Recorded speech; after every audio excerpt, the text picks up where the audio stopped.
Sou eu.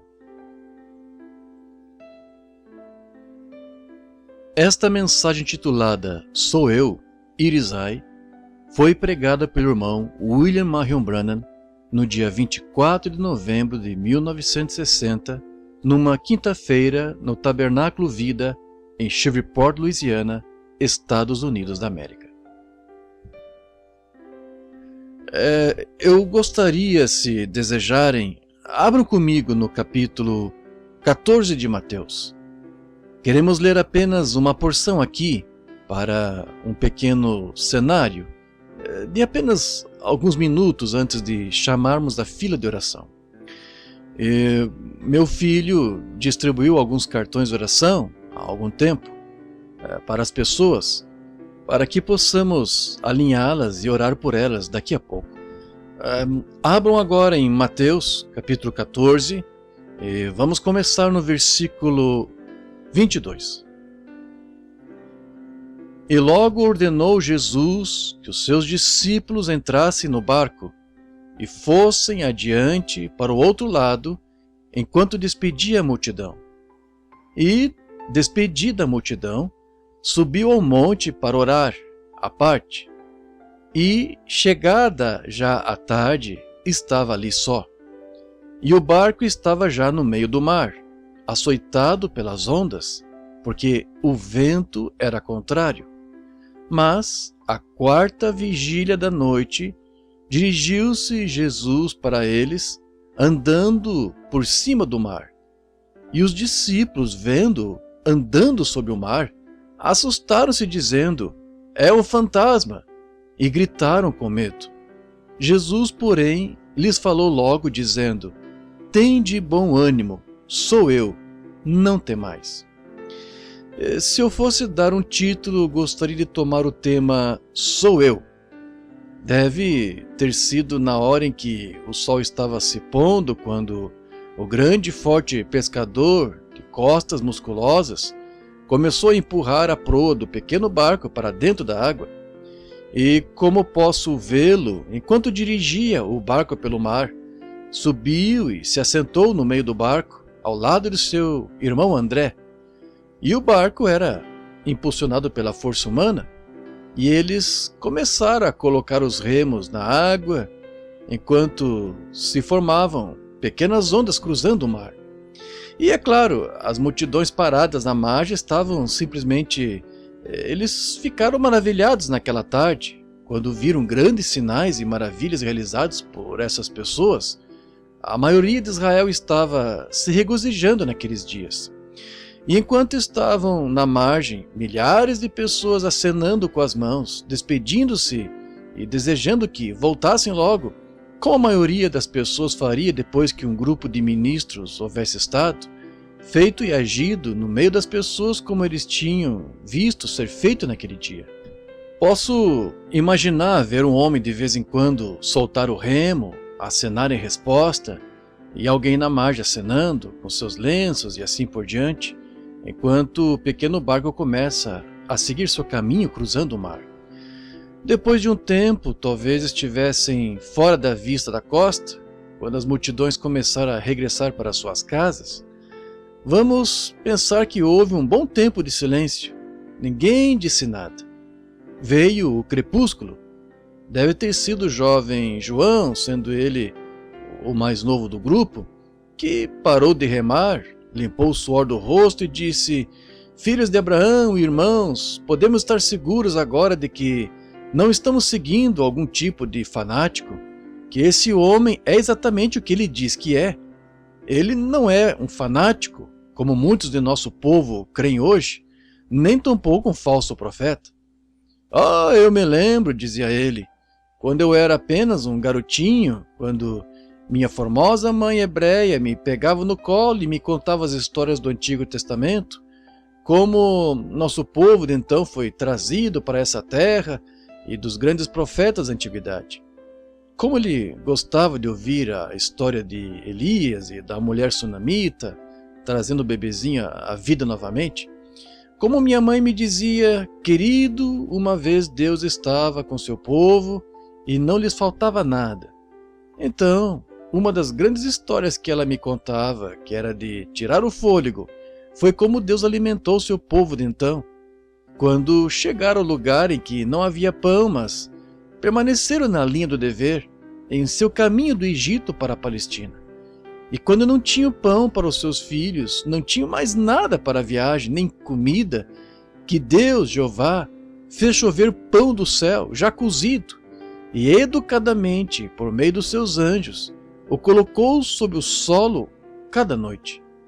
E como o nosso povo saía e o apanhava, e como tinha sido mergulhado em mel, e como era o sabor dele, e por 40 anos sem cessar, o grande Jeová Deus alimentou nosso povo, porque eles estavam na linha do dever. E agora, irmãos, ele deve ter dito isso. Isso não me faz recordar essa história hoje? Este homem está relacionado em alguma parte com Jeová, pois quando ele parou ali, eu subi naquela rocha atrás dele e o vi pegar aqueles 5 pães e ainda alimentar seu povo faminto. Há algo acerca dele relacionado a Deus, o Criador, porque somente Deus. Eu me perguntava e dizia à mãe, como pôde Deus conseguir toda aquela farinha no céu para alimentar as pessoas por 40 anos? Onde ele pôde encontrar abelhas suficientes para fazer mel, para mergulhar todo aquele maná no mel? E minha mãe dizia, filho, Deus é um Criador. E, irmãos, isso não fez seu coração arder hoje? Quando vimos o mesmo Deus com mãos humanas pegar os pães? Eu subi e olhei para ele enquanto ele partia um e o entregava. Não vi isso acontecer apenas uma vez, vi acontecer mais de 5.000 vezes nesta tarde, quando 2 mãos mortais criaram pão e peixe cozido e alimentaram mais de 5.000 pessoas. Hoje tive certeza de que este homem é de Deus. Então, deve ter sido Simão Pedro que disse, anos atrás, quando meu pai e eu, e muitos de vocês irmãos, conheceram meu pai, sabem que ele era um homem religioso? Ele era o mais rígido da nossa denominação, ele era fariseu. Como fariseus, cremos no que Deus quer dizer com cada palavra, devemos guardar essa palavra. Meu pai era um homem muito bom e rigoroso, ele cria que Deus cumpria sua palavra. Muitas vezes pensei desde então, quando ele me levava no final da tarde, quando nossa pesca terminava, e agarrava meu pequeno músculo do braço e puxava para cima e dizia, Simão, você é forte como ferro.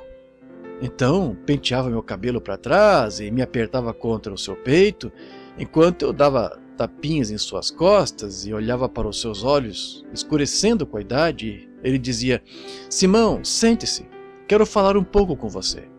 Estou ficando velho, Simão, e algum dia vou ter que partir. Vou deixar meu barco e minhas redes com você. Você também irá pescar neste mar como eu tenho pescado. E você também, provavelmente, frequentará a mesma sinagoga que eu frequento. E eu tentei incutir em seu pequeno coração judeu que, durante todos os dias da minha vida, tenho esperado um que virá. Mas parece que ele está mais longe agora do que nunca. Contudo, talvez ele venha em seus dias, Simão. E se ele não vier em seus dias, ensine o seu filho. Haverá muito falso esplendor naqueles dias. Mas, Simão, lembre-se sempre do que o profeta diz, porque nós, israelitas, cremos em nossos profetas. E o profeta Moisés disse que quando este Messias viesse, ele seria um profeta como ele. Agora, ele não será um educador, não será um grande teólogo, mas será um profeta. Porque Moisés disse, o Senhor teu Deus levantará um profeta semelhante a mim. E lembre-se, quando você vir esse Messias chegar, esse é o sinal de que é ele, porque ele será o Deus profeta. Ele será Deus na forma de um profeta, e por isso você saberá. E quando meu irmão André foi a essas reuniões e me contou que havia um curador da Galileia curando as pessoas doentes pela oração, Nunca pensei muito nisso. E ele me convenceu a ir e ouvir esse, chamado Jesus de Nazaré. André já havia crido nele como o Messias, mas para mim, eu fiquei com minhas redes de pesca. E então um dia eu assisti a uma reunião, e quando deixei meu barco e fui para a margem onde ele estava, e entrei em sua presença, sem ele me conhecer, seus olhos se voltaram como luzes, parecendo esquadrinhar todos os cantos da minha alma, e me disse: teu nome é Simão, e tu és filho de Jonas. Então, todos os ensinamentos do meu pai passaram como num relance diante de mim. Verdadeiramente, esse era o Messias, porque ele era um Deus profeta. Ele não apenas me conhecia pelo nome, mas também conhecia aquele meu velho e piedoso pai, pois disse: tu és o filho de Jonas. Desde esse dia, eu o segui, sem nenhuma dúvida em minha mente. Não importa o que o mundo diga sobre ele, o que o nosso povo diga, para mim, ele, desde aquela hora, tem sido o Messias. João disse: quando o vi hoje se relacionar com uma história bíblica ao criar pão e peixe, eu soube que ele tinha que ser aquele Messias. Ele deve ser. Então, lá atrás, eu creio, em direção à polpa do barco. O barco estava flutuando nesse momento, porque estava chegando a hora do crepúsculo e eles estavam, o que chamaríamos hoje, descobrindo algo, ao remar com força. Deve ter sido Felipe quem disse: irmãos, vocês deveriam ter estado ali comigo, depois que eu vi naquele dia, parado ali, e dizer a você, Simão, que o seu nome era Simão, e ele o mudou para Pedro, como te chamamos agora. Falar de seu pai, a quem eu conhecia, fiquei tão convencido então que quis contar para todo mundo. E sabe, amigos, para dar uma pausa em nosso pequeno drama, há algo sobre isso. Quando você fica convencido de que é verdade, você não pode se calar. Você tem que contar a alguém sobre isso. Há algo a respeito disso que você simplesmente não consegue se calar. Isso é vida. E você quer que todos saibam disso. E ele disse: sabe, eu tinha um amigo, nosso irmão agora, amado no Senhor, Natanael, e ele estava a umas 15 milhas de onde os cultos estavam sendo realizados, e eu caminhei pela montanha. Finalmente cheguei à casa dele e bati à porta, e sua amável esposa veio à porta e perguntei onde estava Natanael. E ela respondeu: Felipe, ele está dando um passeio no quintal. E saí para os jardins e ouvi alguém ali embaixo de uma árvore. E ele orava assim: ó grande Jeová, temos anelado e anelado pelo tempo quando tu nos enviarias libertação. Por favor, não nos enviarias o libertador agora?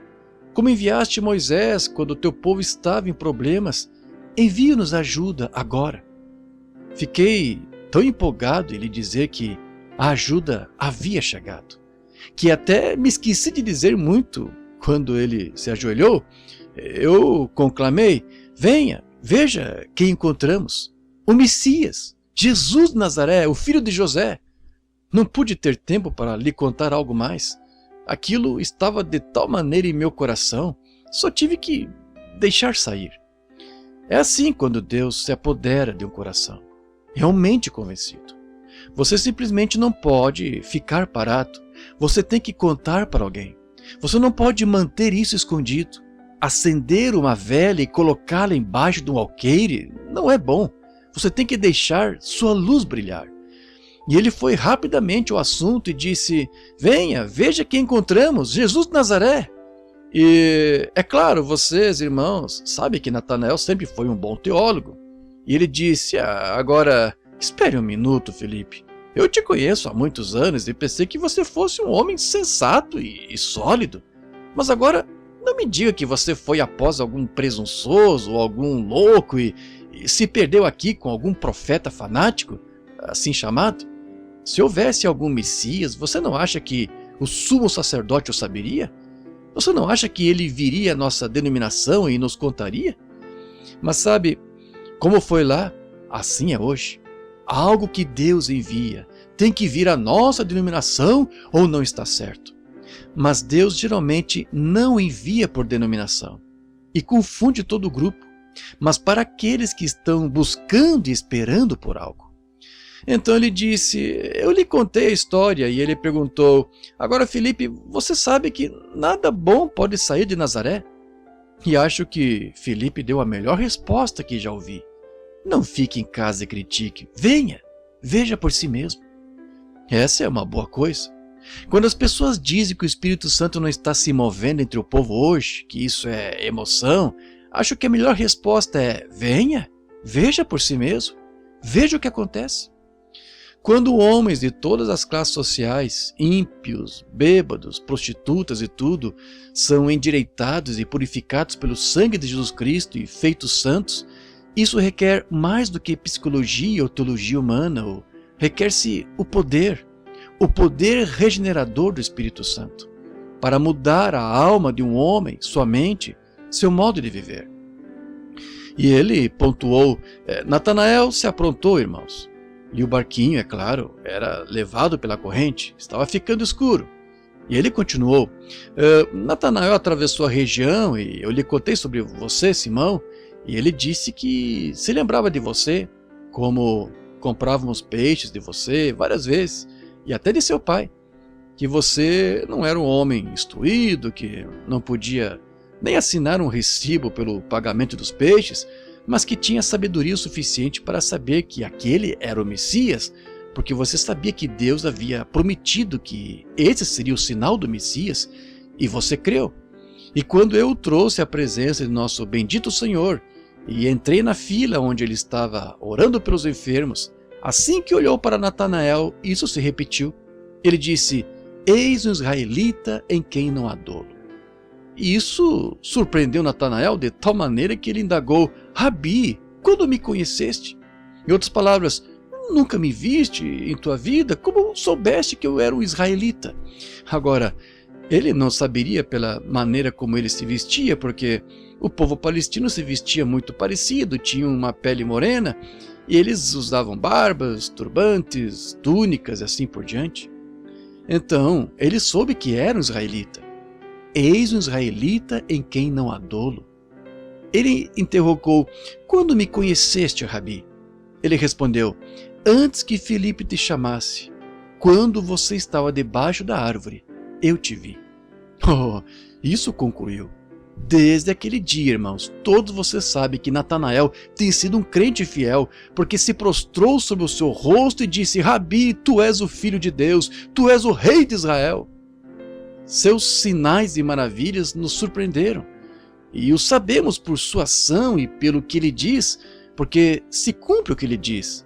Ele não é um homem que apenas fala algo, ele é um homem que produz o que fala. Quão felizes estamos hoje que ele ainda cumpre o que fala em sua palavra. Eu segurei o Alcorão em uma mão e a Bíblia na outra diante de milhares de maometanos e disse, não podem ambos estar corretos, porque são contrários um ao outro. Que aquele que fala e executa e faz o que diz que faria, que esse seja o que é Deus. Que aquele que cumpre a sua palavra. Pois se ele alguma vez foi Deus, ele ainda é Deus. Ele não pode mudar porque é imortal. E ele é infinito, onisciente, onipresente. E ele não pode mudar. Ele é o Deus infalível. E tanto é hoje à noite como era então. E sempre será o mesmo. Ele nunca pode mudar do que é, porque é perfeito. Portanto, você pode ter certeza de que quando ele diz algo em sua palavra, ponha a sua vida nisso, porque é a verdade. Porque se Deus alguma vez é chamado à cena para tomar uma decisão, sua decisão é perfeita. Ele não pode voltar em outra era e dizer, eu estava equivocado. Porque nós podemos fazer isso, porque somos finitos e cometemos erros, mas ele é infinito e não pode cometer um erro. Portanto, se Deus foi chamado à cena por um homem que estava perdido no jardim do Éden, ele fez uma preparação para que esse homem fosse salvo e o salvou. E sobre essa mesma base, essa mesma preparação, no sangue derramado de uma vítima inocente, Deus salvará cada pecador que vier a ele. Se um homem veio a ele doente e desejou a cura, e já havia passado pelo auxílio de médicos e assim por diante, e Deus foi chamado à cena, e ele curou esse homem com base em sua fé nele, quando o próximo vier, Deus agirá da mesma maneira. Se ele não o fizer, então ele agiu errado da primeira vez. Bem? Portanto, ele não pode ser um curador uma vez e não ser um curador em outra oportunidade. Ele não pode ser um Deus de milagres um dia e não ser um Deus de milagres no dia seguinte. Pois a Bíblia diz, ele é o mesmo ontem, hoje e eternamente. Ele ainda é Deus. E se você tiver a atitude mental correta em relação a qualquer promessa, quando você lê na Bíblia, é a verdade. Não importa quantas tentativas de colocá-la em outra era, no passado ou numa era futura, ele nunca declarou que fosse eu era. Ele é o eu sou, sempre. Agora, deve ter sido nesse momento que André, sentado ao lado de Simão, como todos nós juntos, se nesta noite eu dissesse, gostaria de ouvir um testemunho de alguém que foi salvo por sua graça. Bem, teríamos que terminar o culto às 2h da manhã. Todos gostariam de contar o que sabem sobre ele, se você alguma vez o conheceu. Há algo sobre isso que você deseja contar a todos, porque você sabe do que está falando. Não é uma crença confusa ou mais ou menos em algo. É algo quando você recebe a Cristo como seu Salvador e o Espírito Santo entra em sua vida. Você sabe que algo sucedeu, pois você estava lá e foi com você que sucedeu. Se você já foi curado pelo poder de Deus, não há nada no mundo que possa tirar isso de sua mente. Eles não conseguiriam tirar mediante explicação, porque você sabe. Eu penso que toda pessoa que sai para pregar o Evangelho nunca deveria ir até que tenha uma experiência pessoal do batismo do Espírito Santo. Creio que essa foi a qualificação que Jesus exigiu deles. Ficai na cidade de Jerusalém até que sejais revestidos de poder. Então sereis minhas testemunhas em Jerusalém, Judéia, Samaria e Shreveport, Louisiana, se fosse lido assim. Espero que não pareça sacrílego, mas vocês entendem o que eu quero dizer com isso. Nenhuma pessoa, não importa quão bem educado você seja, quão inteligente você seja na Bíblia, o diabo é 2 vezes mais inteligente do que você. Sim, senhor. Ele poderia torcê-la e fazer você parecer um ignorante na primeira leitura, se ele quiser. Ele certamente pode. Mas se você já teve uma experiência e se encontrou com Deus face a face, não há demônios suficientes no inferno para tirar isso de você, porque você sabe do que você está falando. Moisés, com todo o seu treinamento, poderia até mesmo ensinar teologia aos egípcios. Ele não voltou ao Egito, e Deus não o mandou de volta para aperfeiçoar sua matemática ou sua estratégia de guerra. Ele nunca o mandou de volta lá para obter outro diploma na faculdade, mas ele o encontrou numa sarça ardente nas areias sagradas lá atrás no deserto, e lhe deu uma experiência que não se podia tirar dele mediante explicação. Com toda a sua teologia, ele cometeu um erro e estava fugindo de Deus. Mas quando se encontrou com Deus face a face, algo lhe aconteceu que ele estava pronto para voltar ao Egito. Não importavam quais fossem as circunstâncias, ele estava no caminho, porque teve uma experiência. Ele sabia do que estava falando. É assim com todo crente que recebeu o Espírito Santo. Portanto, eu diria nesta noite que aqueles discípulos naquele pequeno barco estavam como estamos aqui hoje à noite. Todos nós queremos contar a alguém, contar uma experiência. Gostaríamos de contá-las em detalhes. É assim que eles estavam. Então, deve ter sido André o próximo. Ele simplesmente já não podia se conter mais. Eles haviam puxado os remos no barco, que provavelmente estava flutuando naquele instante. A escuridão estava chegando e ele disse: irmãos, o que todos nós podemos dizer sobre isso? Vocês se lembram da época em que íamos a Jericó? Ele disse que precisava passar por Samaria? E nós perguntamos por que ele iria até aqueles samaritanos. Mas quando ele veio à cidade, sentou-se junto ao poço e nos mandou para a cidade buscar comida, e quando voltamos, vocês se lembram? Todos nós somos testemunhas disso. Chegamos perto e o ouvimos falar, e todos nós estávamos maravilhados com isso. Nosso Senhor falava com uma mulher como se estivesse falando com ele, mas ouvimos a conversa quando paramos atrás do arbusto ou atrás do muro, quando ele lhe pediu: mulher, dá-me de beber. E ela respondeu: não é costume para vocês, judeus, pedirem um favor a um samaritano, a uma mulher de Samaria? Há uma segregação, não temos relações entre nós. Porém ele lhe disse: mas se você soubesse quem está falando contigo, aí está. Se tu conheceras quem é que fala contigo, tenho certeza de que todos os pecadores aqui, sentindo a presença e a atmosfera de estarem sentados juntos nesta noite em lugares celestiais em Cristo Jesus, e esse pequeno sentimento que está lhe dizendo, se você soubesse quem está falando contigo, você deveria ter essa experiência. Talvez essas pessoas estejam certas. Você está pensando em seu coração. Isso é Deus falando, se tu conheceras quem é. Se tu conheceras quem é que fala contigo, tu me pedirias de beber, e eu te daria a água que você não vem tirar aqui. E ela argumentou: o poço é fundo e não tens com que tirar, e assim por diante. Mas ele disse: a água que eu dou é vida, brotando vida eterna. E então surge a pergunta num debate religioso, onde se deveria ir à igreja. Disse: vocês dizem que todos devemos ir a Jerusalém, e nosso pai Jacó cavou este poço e deu de beber dele a seu gado e a sua família, e nós adoramos neste monte, e vocês dizem que é em Jerusalém?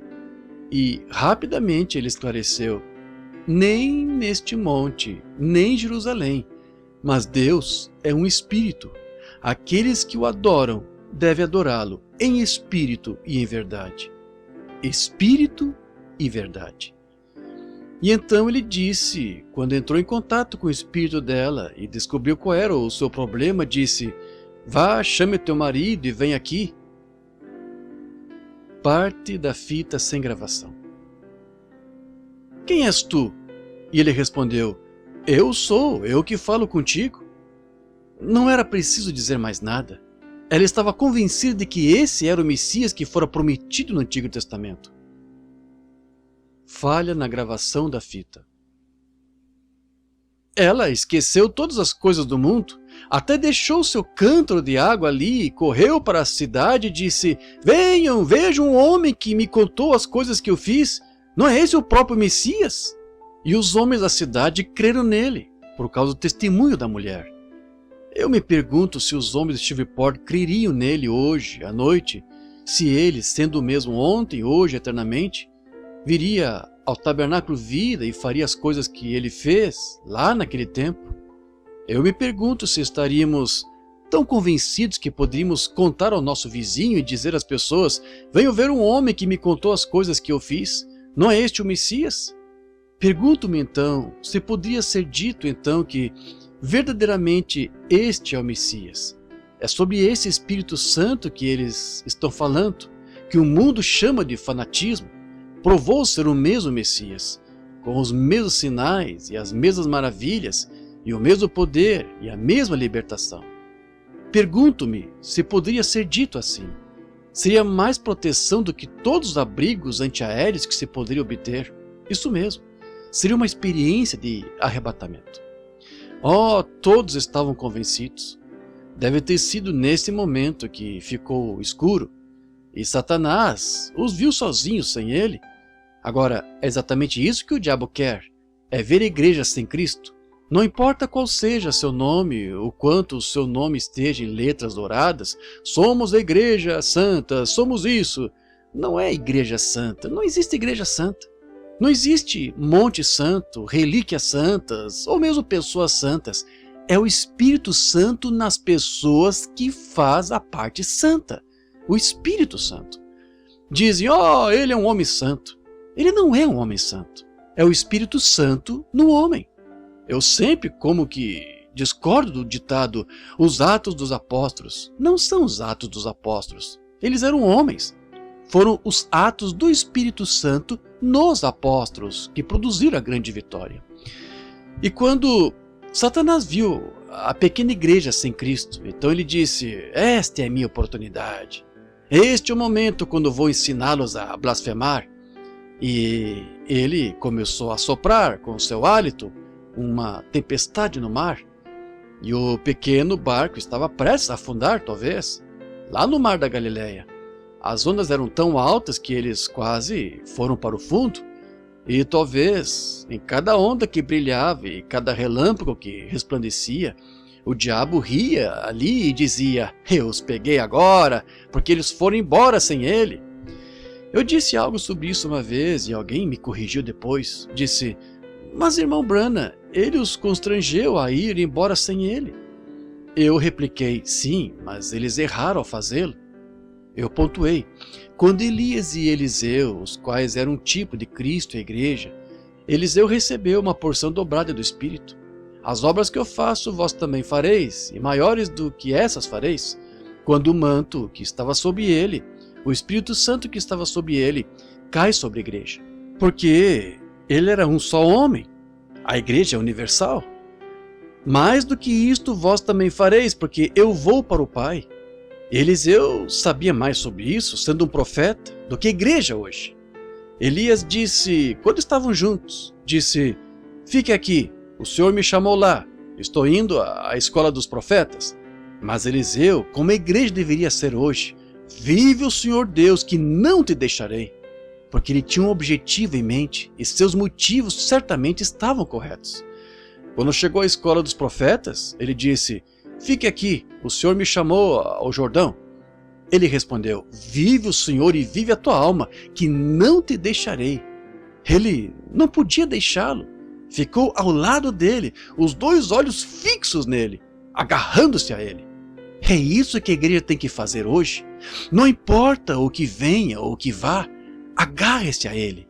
Se a igreja esfriar, não importa o que aconteça, agarre-se à mão imutável de Deus, agarre-se ao Calvário e fique lá. Essa é a maneira de se obter algo de Deus. Agarre-o, não deixe o diabo te afastar. Os discípulos diziam: onde tu fores, eu irei.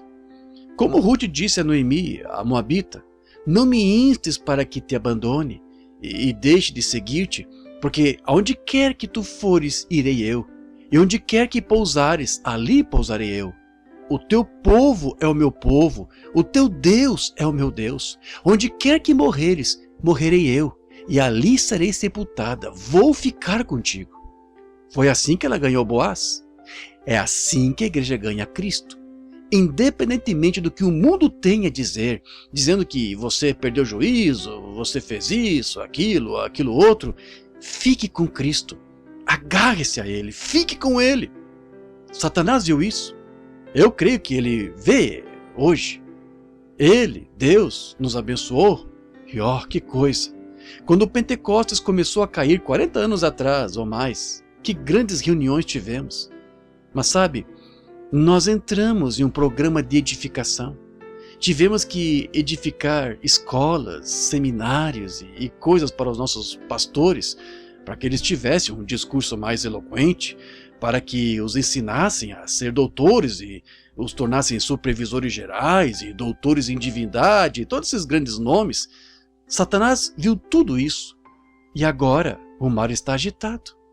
Ele vê que a igreja seguiu um grande programa de edificação ou algum tipo de coisa grande como essa e partiu sem ele, tornando-se clássica, formal. O que precisamos hoje é de um revivamento à moda antiga, um poder do Espírito Santo novamente na igreja. Deus sabe que precisamos disso em todas as igrejas, mas nós seguimos para os clássicos. Queremos agir como o restante das igrejas, o restante.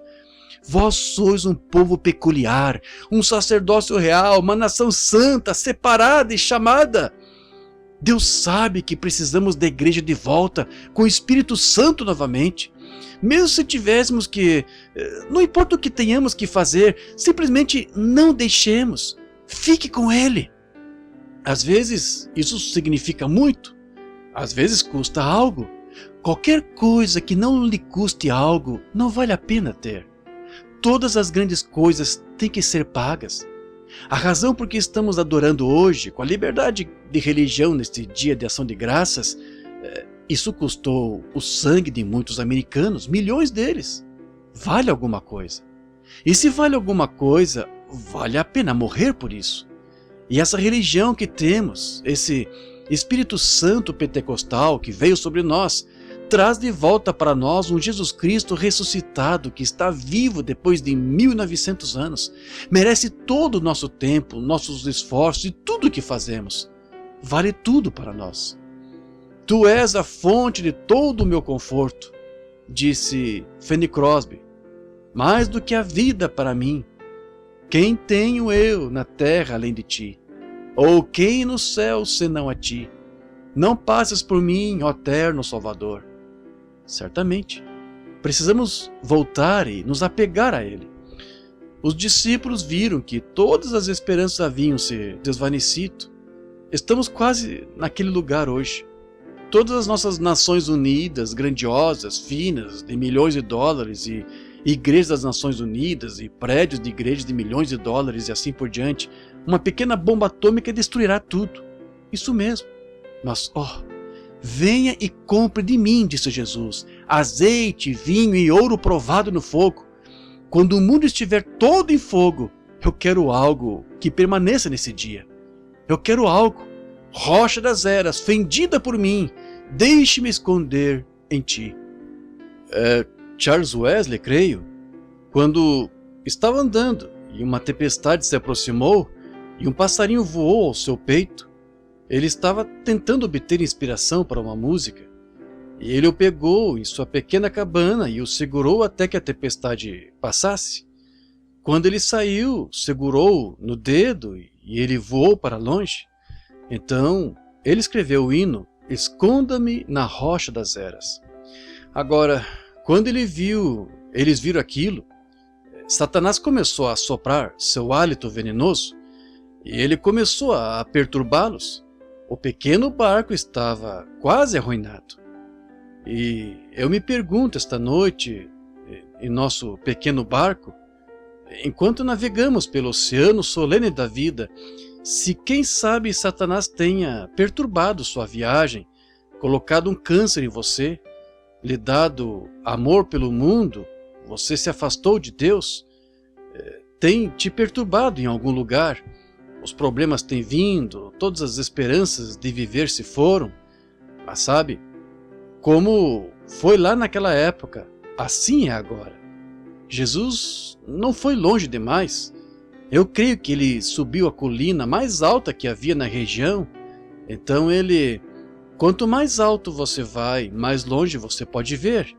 Ele subiu ao topo da colina para que assim pudesse observá-los. Durante todo o tempo em que o problema acontecia, ele estava sentado lá em cima observando-os. E eu lhes digo, quando o mataram na cidade de Jerusalém e o sepultaram em uma tumba emprestada, mas na manhã da Páscoa, quando ele saiu, começou a subir, e subiu além da lua, das estrelas, até se sentar à direita da majestade nas alturas. E seus olhos estão no pardal, e eu sei que ele me observa, disse o poeta. E vejo esse dia se aproximando quando o profeta disse que viria um dia, nesses últimos dias, que não seria noite nem dia, só uma penumbra, mas ele disse, haverá luz no entardecer. Agora, as luzes, o sol nasce no leste e se põe no oeste, o S-O-L e o F-I-L-H-O também veio do leste para o povo oriental, brilhando em um revivamento pentecostal. Sinais e maravilhas de sua ressurreição apareceram entre eles. As obras que ele fez, eles também fizeram. Ele lhes disse em São João 14,7, creio que ele disse, quem crê em mim também fará as obras que eu faço. Um pouco o mundo não me verá mais, mas vós me vereis. Vós, a igreja, o crente, vós me vereis. Ele prometeu que estaria com ele sempre, até o fim do mundo. Não te deixarei, nem te desampararei. Ide por todo o mundo e pregai o evangelho. Quão longe? Por todo o mundo. A quem? A toda criatura. Esses sinais seguirão aos que crerem. Ele ainda é o mesmo Cristo. Então chega um dia há um dia em curso, um período de tempo, um dia sombrio, como ele se declina aqui em Louisiana e Arkansas, em todo o país, nebuloso. Não podemos ver o sol, mas sabemos que o sol está dando luz. Tivemos luz suficiente para formar denominações, já tivemos luz suficiente para nos unir à igreja, já tivemos luz suficiente para aceitá-lo como Salvador, mas o profeta disse que o sol brilhará nos últimos dias, nas últimas horas. Haverá luz no entardecer. Agora, o sol está declinando. Ele se levantou sobre o povo oriental e está se pondo sobre o povo ocidental. E o mesmo sol que brilhou no leste se põe no oeste. Nasce no leste, põe-se no oeste. O mesmo sol. E estamos vivendo nos últimos dias, quando é chegado o dia em que o mesmo Filho, o mesmo F-I-L-H-O, o mesmo poder do Espírito Santo está caindo sobre o povo do Ocidente, como caiu sobre o povo do Oriente, mostrando a mesma luz do Evangelho. Nem teologias, nem organizações de igreja, não se unindo, mas um poder, uma evidência da ressurreição e seu poder de cura, e sinais e maravilhas de que Ele está entre eles nos últimos dias. Haverá luz no entardecer. Estamos aqui, temos chegado. O leste tomou a distância, a civilização veio do leste, indo para o oeste. Estamos na costa oeste agora. Se formos mais adiante, voltaremos ao leste novamente. Estamos no fim do tempo. Os barcos estão se desmoronando, as civilizações estão se desmoronando, as igrejas estão se rompendo. Esse hino que foi escrito anos atrás, as nações estão se rompendo, Israel está se despertando, é uma nação própria agora, Israel está em sua terra natal. Os sinais que os profetas predisseram, os dias dos gentios estão contados, com horrores sobrecarregados. Volte, ó disperso, para o seu próprio país. Não é hora de se esfriar. Este é um tempo de aquecer. Este é um tempo para as reuniões de oração. Estamos entrando na era de Laodiceia. É hora de vir a Deus, hora de um reavivamento. Quando encontrei o irmão Lyle, ali atrás, há um tempo, ele disse: irmão Branham, há agora sinal de reavivamento em cada reunião aqui. Graças a Deus. É isso que queremos. Ó Senhor, envia o poder agora mesmo. Queremos um reavivamento, não uma união de igrejas, mas um reavivamento. Reaviva o que está em nós. Esses discípulos, não cometamos o mesmo erro que eles cometeram. Enquanto todas as esperanças se desvaneceram, eles pensaram que nunca mais poderia ter um reavivamento. Nunca mais viriam Jesus enquanto estivesse aqui. Mas bem na hora mais sombria, quando todas as esperanças se perderam, ele veio caminhando até eles sobre a água. Ele está caminhando até nós hoje, andando sobre a água. Apocalipse 17:15 diz: as águas que viste são multidões de pessoas. Quando vemos Jesus Cristo, o Filho de Deus ressuscitado, andando, trabalhando entre o seu povo, fazendo as mesmas coisas que ele fez lá no passado, aqueles discípulos demais responderam que ele era o Messias. Aquilo comoveu seus corações. Deveria comover nossos corações. Mas não cometamos o erro que eles cometeram no mar da Galileia naquela noite. A única coisa que poderia ajudá-los, a única coisa que poderia salvá-los, a única coisa que poderia livrá-los, eles ficaram com medo e pensaram que era um fantasma. Isso é corretíssimo. Não cometamos o mesmo erro. Se ele quiser, aquele que é onipresente por ser onipotente, aquele que sabe e ouve agora, se ele tão somente caminhar entre o seu povo nesta noite, se ele tão somente fizer as coisas que ele fez, então você poderá ver que este evangelho que estamos pregando não é uma teologia feita pelo homem, não é uma teoria feita pelo homem, mas é o poder da ressurreição de Jesus Cristo andando entre o seu povo. Não tenham medo disso. É a única coisa que pode ajudá-los. Quando você ouve as pessoas dizerem: os dias dos milagres já passaram, o Espírito Santo não é como era antes, não creia nisso. Cristo ressuscitou dentre os mortos. Ele vive nesta noite. Minha oração é que Ele ande entre nós hoje à noite, realize e cure os enfermos e faça as mesmas coisas que Ele fez lá, mostrando-nos que Ele está conosco que ele é o mesmo.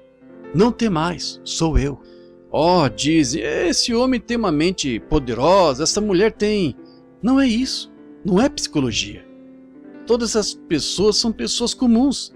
E não importa o quanto Cristo me unja, Ele também deve ungir você para crer. Muitos milagres Ele não pôde fazer ali em sua própria cidade por causa da incredulidade deles. Ele tem que te ungir da mesma forma que Ele me unge. Se Ele vier essa noite e ungir todos nós, é isso que eu quero ver. É a unção do Espírito Santo na igreja sobre o povo, Cristo. Então o povo dirá, Paulo disse, o grande São Paulo disse, se todos dentre vocês falarem línguas e ninguém interpretar, se o indouto entrar, então o indouto sairá dizendo, vocês estão todos loucos. Em outras palavras, dementes, todos falando em línguas e ninguém para interpretar. Mas disse, se houver um profeta, o que profetiza revelar o segredo do coração, então eles se prostrarão e dirão, verdadeiramente Deus está com vocês. Pois sempre foi para o povo de Deus que o profeta, eles sabiam disso.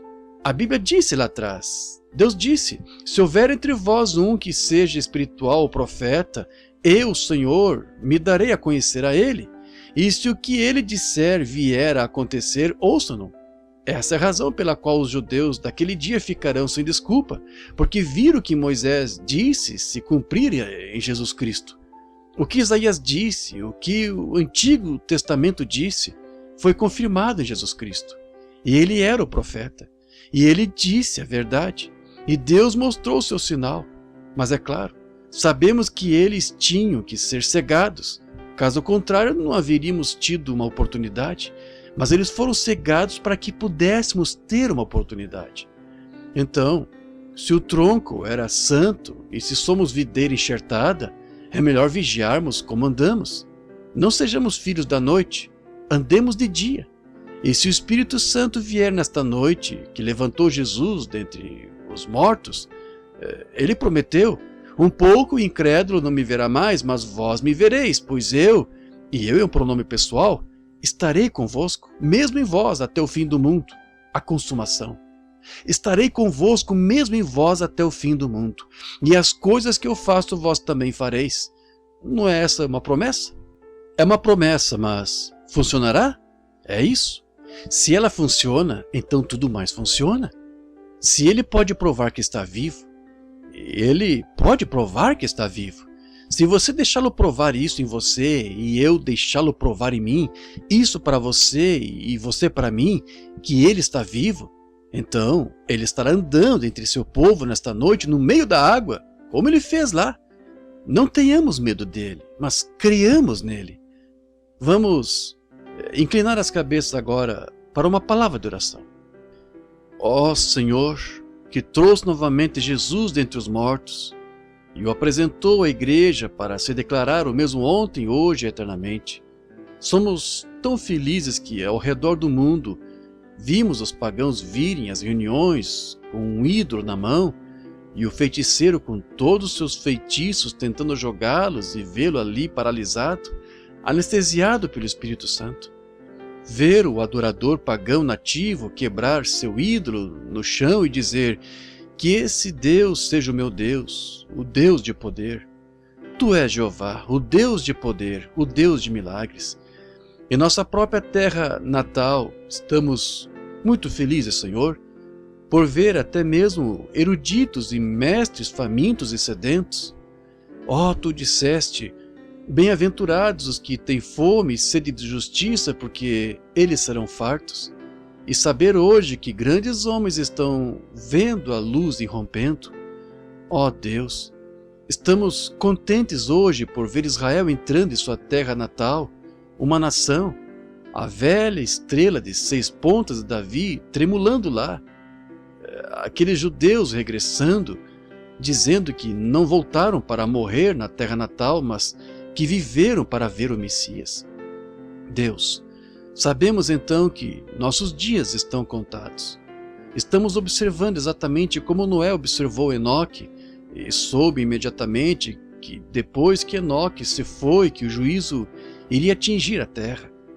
Quando vemos a arca dos judeus sendo preparada novamente, Sabemos que a transladação está próxima. Estamos esperando, Pai. E oramos esta noite neste pequeno grupo que Tu nos deste, que tem ficado ali até as suas pernas doerem. Rogo que Tu os recompenses, Senhor, nesta noite. Abençoe-os. Essas mulheres e homens que estão doentes e têm seus filhinhos aqui, que eles possam se acalmar agora e saber que toda a armadura de Deus é sobrenatural. Não há nada natural, é tudo sobrenatural. Portanto, para ser cristão devemos crer no sobrenatural, porque a fé é a certeza das coisas que se esperam, a evidência das coisas que não se veem. E a armadura de Deus é amor, gozo, fé, paz, longanimidade, bondade, mansidão, benignidade, paciência, o Espírito Santo. Tudo isso é invisível, mas é real. Elas não morrem, elas vivem eternamente. Sabemos que amamos nossos entes queridos, até que podemos tomá-los em nossos braços, nossos filhinhos, abraçá-los e apertá-los contra o peito, e ainda assim não podemos nos sentir satisfeitos. Queremos aproximar nossas almas às almas deles. Olhávamos para a terra enquanto vimos hoje, e vimos o pasto morrendo, as árvores morrendo, e pensei, sim, Senhor, eu estou morrendo, e o mundo inteiro está morrendo. Sem dúvida, há um mundo e há algum lugar que vive. Vamos fixar nossa bússola e nossa âncora nesta noite e navegar enquanto saímos do porto desta terra para voar em fé até aquele que fez a promessa. Agora, Pai, foi pedido que eu tivesse uma fila de oração esta noite, para que as pessoas pudessem Te ver aparecer e realizar as obras sobre as quais acabamos de falar. Tu disseste, se alguém crê em mim, as obras que eu faço ele também fará. Esses sinais seguirão os que crerem. E com isso os discípulos souberam que havia um Messias, e esse era o seu sinal. E tu disseste, como foi nos dias de Noé e nos dias de Ló, e compreendemos que, nos dias de Abraão, houve um Billy Graham moderno que desceu a Sodoma e pregou o Evangelho e tirou Ló, a igreja natural. Mas naquela igreja espiritual, Abraão, Sara, houve um que ficou com eles, que mostrou o sinal do sobrenatural. Quando ele estava de costas para a tenda, disse, onde está Sara, sua esposa? Como ele sabia que ele tinha uma esposa? Ele disse que era um estranho. Disse, na tenda atrás de ti. E ele disse que o visitaria de acordo com o tempo da vida. E Sara, dentro da tenda, riu consigo. E o anjo disse, por que ela riu? Isso foi um sinal, um pouco antes de o mundo ser queimado. Tu disseste que, como foi naquele dia, assim seria neste dia. Deus, tu ainda tens anjos, e compreendemos que esse anjo se manifestou em carne humana, pois logo desapareceu da presença de Abraão. E Abraão o chamou de Elohim, Deus. Agora, Senhor, venha à nossa carne e nos santifique nesta noite, e mostre os mesmos sinais que tu mostraste em Sodoma, para que se houver um descrente em pé ou sentado em algum lugar, que ele possa ver que estamos no tempo do fogo, pois foi fogo nos dias de Ló quando esse anjo se deu a conhecer. Envio nesta noite, Pai. Nós nos rendemos ao Teu Espírito Santo, que Ele faça as coisas que Jesus fez, como Ele fez antes da sua crucificação. E então, quando Ele fez isso diante de Cleofas e o outro discípulo, quando esteve com eles no quarto fechado, quando iam a caminho de casa, disseram, porventura não ardiam dentro de nós os nossos corações enquanto Ele falava conosco ao longo da estrada? Porque Ele fez algo como Ele fizera antes da sua crucificação. Eles souberam que Ele era o Senhor ressuscitado. Agora, Pai, realize nesta noite entre nós as mesmas coisas sobre as quais aqueles discípulos estavam falando no pequeno barco e sobre as quais conversamos nesta noite. Muitos sairão pelas ruas dizendo, não ardiam dentro de nós os nossos corações enquanto Ele falava conosco no longo da estrada? Pedimos, em nome de Jesus. Amém.